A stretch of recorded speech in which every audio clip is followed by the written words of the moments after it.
Today's story would actually make a great financial thriller. It is a tale that shocked the corporate world in India, and even after years, it's still sending ripples through India's banking sector. Now, imagine a woman. She's at the pinnacle of her power. She's celebrated globally, she's been on magazine covers, she's won awards, and she is leading one of India's biggest private banks. Chanda Kochhar was for many a trailblazer in the corporate and finance world. And the bank that she helped set up in the 1990s, ICICI, became a household name that was trusted by millions. So, in 2016, when rumors and chatter started doing the rounds about conflicts of interest and shady dealings at the very top, it felt hard to believe.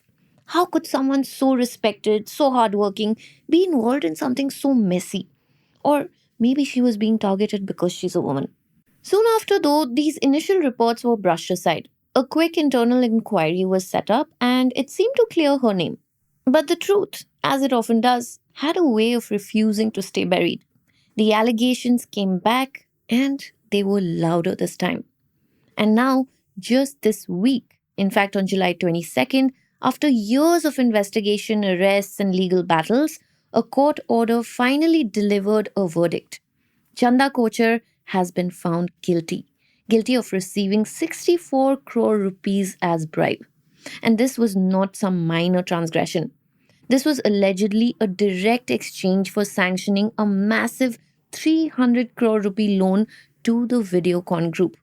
This case is a stark reminder of the vulnerabilities in our financial systems, and it reminds us of the immense cost that has to be paid when the trust that is placed in our institutions is eroded. So, how did this story that has been on the slow burn for so long reach this explosive conclusion? And what does this all mean for the future of corporate governance in India? Welcome to Daybreak, a business podcast from the Ken. I'm your host Nigha Sharma, and I don't chase the news cycle. Instead, every day of the week, my colleague Rahel Philippos and I will come to you with one business story that is worth understanding and worth your time. Today is Thursday, the 24th of July.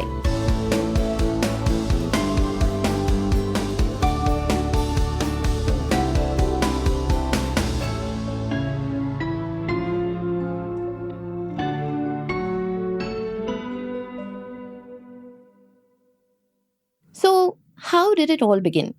The first hint that something was not quite right surfaced back in 2016.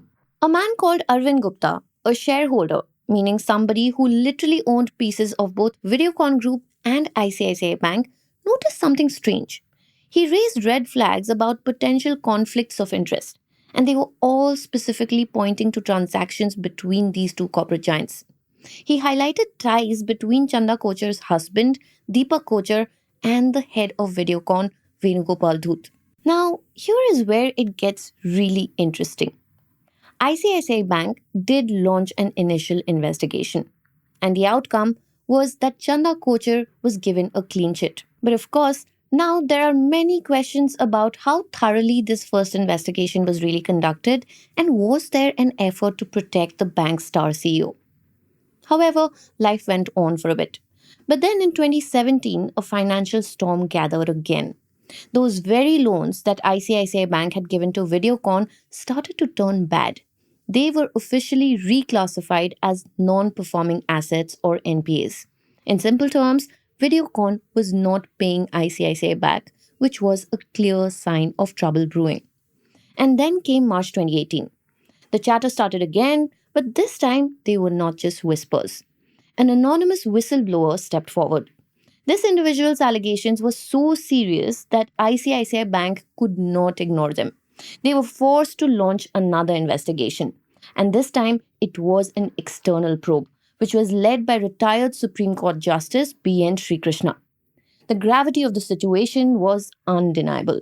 Chanda Kochhar was placed on an indefinite leave, and the pressure was immense. So, not very long after this, a few months later, Justice Sri Krishna's inquiry concluded its findings, and the verdict for Chanda Kochhar was damning. She had violated the bank's strict code of conduct. Specifically, there were clear conflicts of interest. She had failed to disclose them, and she had not recused herself from critical decisions when she should have. The result was that Chanda Kochhar was forced to step down as the managing director and CEO, an abrupt and shocking end to an illustrious career. The core of the allegations was quite stark. She was accused of directly influencing approvals of six high value loans given to various Videocon owned companies. These transactions, which happened between 2009 and 2011, allegedly broke ICICI Bank's own policies. And the sheer scale of it will shock you.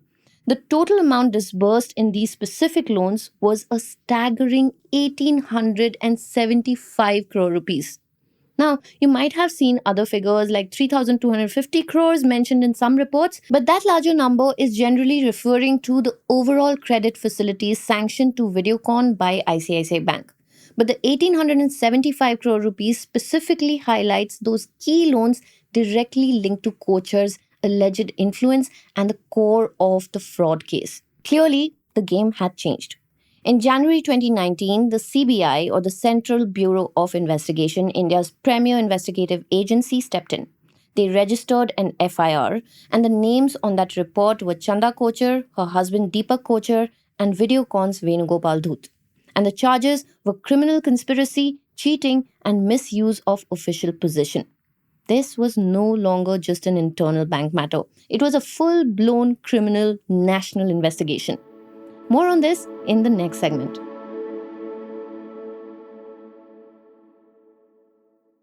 The CBI investigation continued, so did the legal battle. But in December 2022, the CBI made a decisive move. They arrested the Kochhars. This was a part of the ongoing broader investigation into the alleged fraudulent loan disbursals during Chanda Kochhar's time at the top. Venugopal Dhoot, the Videocon promoter, was also arrested around the same time. And this was actually when the scale of this conspiracy became clearer. By March 2023, the CBI had assembled its evidence. They filed a tome of a charge sheet, 11,000 pages. It laid out the accusations against the Kochhars and Dhoot, charging them with corruption in a wider 3,250 crore loan fraud case. And a particularly damning detail emerged. The CBI alleged that in October 2016, a flat in Mumbai's Churchgate, which is a prime location, was transferred to a family trust managed by Deepak Kocher for just 11 lakh rupees. Actually, the same flat had been valued at 5.5 crores way back in 1996. So, after some time in custody, in September 2023, the Kochers were granted bail. They were out, but the legal sword was still hanging heavy over them. And the case continued its slow, deliberate march through the courts. And then, just last year in November, the Bombay High Court weighed in.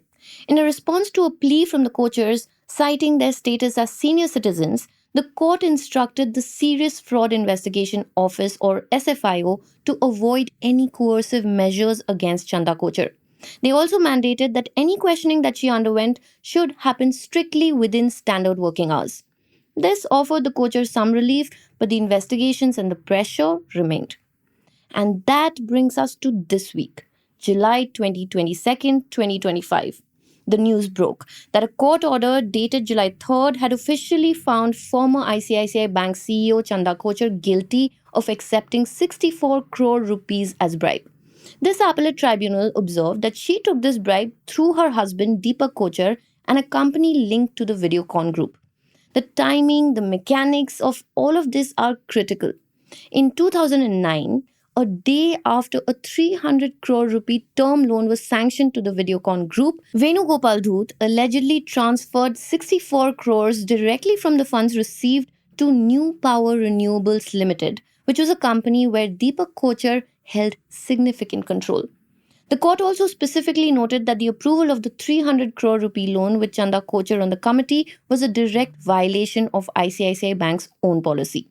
Of course, the defense had always had its arguments. During Deepak Kocher's bail plea, his lawyer stated that Videocon had been a long-standing client of ICICI Bank since 1985. They argued that the bank had extended numerous loans over decades as a part of a normal business relationship.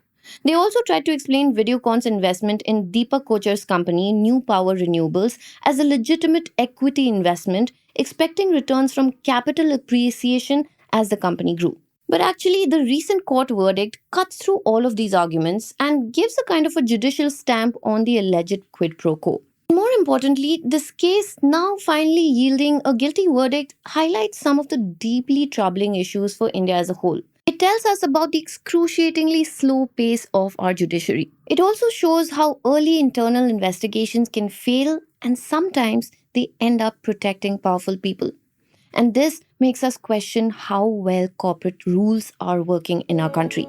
When a celebrated figure like Chanda Kochhar, with all her global accolades, is found guilty of such an act, it doesn't just damage her reputation, but it also chips away the trust in our banking institutions. It can actually even hurt India's image on the global stage, especially among foreign investors.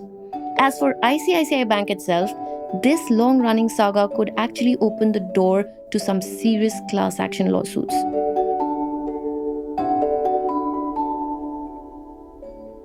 Daybreak is produced from the newsroom of the Ken, India's first subscriber-focused business news platform.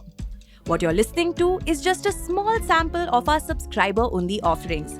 A full subscription unlocks daily long-form feature stories, newsletters, and podcast extras. To subscribe, head to theken.com and click on the red subscribe button on top of the Ken website. Today's episode was hosted by Snigdha Sharma and edited by Rajiv CL.